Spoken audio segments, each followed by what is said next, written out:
Politique provinciale, c'était la rentrée aujourd'hui, Alain, la première période de questions. Ça a été plutôt calme, là, pas de feu d'artifice. Je regardais ça tantôt.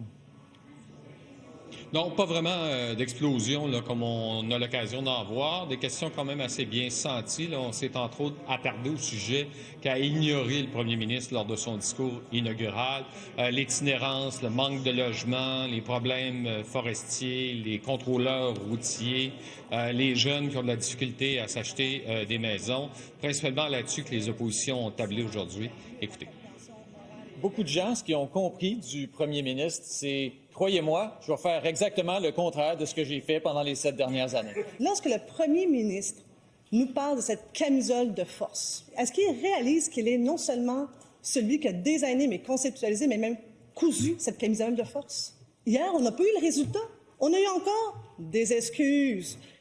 On a même trouvé le côté vert du gouvernement. Ils ont recyclé exactement les vieilles annonces. J'invite la chef de l'opposition officielle à être patiente. Maintenant, je remarque que Pablo Rodriguez n'a aucune suggestion, aucune proposition concrète. C'est l'homme invisible. Le premier ministre est dans sa tour d'ivoire. Il est déconnecté de la réalité.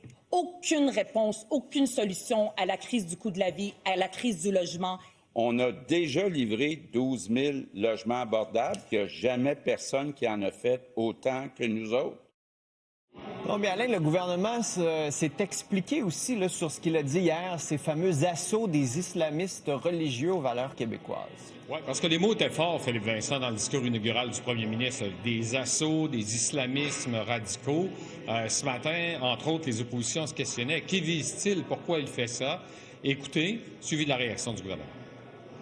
Qu'est-ce qu'il veut nous dire par islam radical?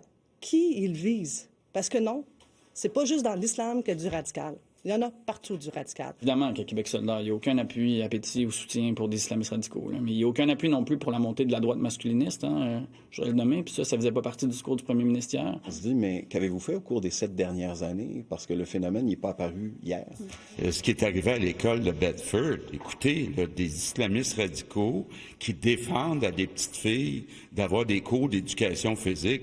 Quand même pas rien, là. Quand on sépare les garçons des filles, quand on se met à faire des rituels dans les classes, quand il y a eu des prêches comme Adil Sharkawi, c'est de la radicalisation. Ne pas le reconnaître, c'est se mettre la tête dans le sable. Moi, je connais des gens qui ont quitté leur pays pour venir ici, parce qu'ils voulaient quitter un régime autoritaire, un régime qui était religieux, ils voulaient venir ici dans un endroit qui était neutre, puis ils retrouvent certaines des choses qu'ils n'ont pas aimées dans leur pays, puis ils comprennent pas pourquoi c'est ici.